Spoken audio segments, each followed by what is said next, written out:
Cyber गुन्हेगारीच्या वाढत्या घटनांना आळा घालण्यासाठी रायगड पोलिसांनी मोठी कारवाई करत म्यूल अकाउंटच्या माध्यमातून सायबर फसवणूक करणाऱ्या टोळीचा पर्दाफाश केला आहे. पैशांच्या कमिशनच्या आमिषाला बळी पडून आपली बँक खाती सायबर गुन्हेगारांना वापरण्यास देणाऱ्या व्यक्तींवर पोलिसांनी कारवाईचा बडगा उगारला आहे. सायबर गुन्हेगारांकडून गुंतवणूक योजना, शेअर मार्केटमधील मोठा नफा, अर्धवेळ नोकरी, डिजिटल अटक, OTP आणि विविध ऑनलाईन माध्यमातून नागरिकांची फसवणूक केली जाते. या फसवणुकीतून मिळालेली रक्कम लपवण्यासाठी आणि पुढे हस्तांतरित करण्यासाठी म्यूल अकाउंटचा वापर केला जातो. रायगड पोलिसांच्या तपासात काही व्यक्तींनी आर्थिक फायद्यासाठी आपली बँक खाती इतरांना वापरण्यास दिल्याचे समोर आले. संबंधित खात्यांमधून लाखो रुपयांची संशयास्पद उलाढाल झाल्याचे आढळून आले.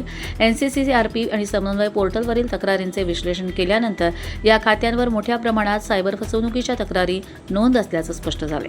या कारवाईत रायगड जिल्ह्यात आतापर्यंत 23 गुन्हे दाखल करण्यात आले असून या म्यूल अकाउंटच्या माध्यमातून तब्बल 35,97,766 रुपयांच्या सायबर फसवणुकीशी संबंधित व्यवहार झाल्याचं तपासात निष्पन्न झालंय.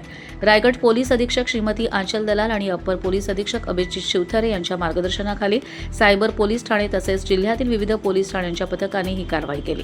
सायबर पोलीस निरीक्षक पंकज घाटकर यांच्यासह विविध पोलीस ठाण्यांच्या अधिकारी व कर्मचाऱ्यांनी तपासात महत्त्वाची भूमिका बजावली. या प्रकरणातील मुख्य सूत्रधाराला 24 जुलै रोजी अटक करण्यात आली असून पुढील तपास सुरू आहे.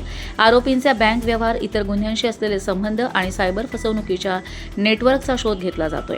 दरम्यान नागरिकांनी पैशांच्या आमिषाला बळी पडून आपले बँक खाते, ATM card, SIM card, OTP किंवा वैयक्तिक कागदपत्रे अनोळखी व्यक्तींना देऊ नयेत.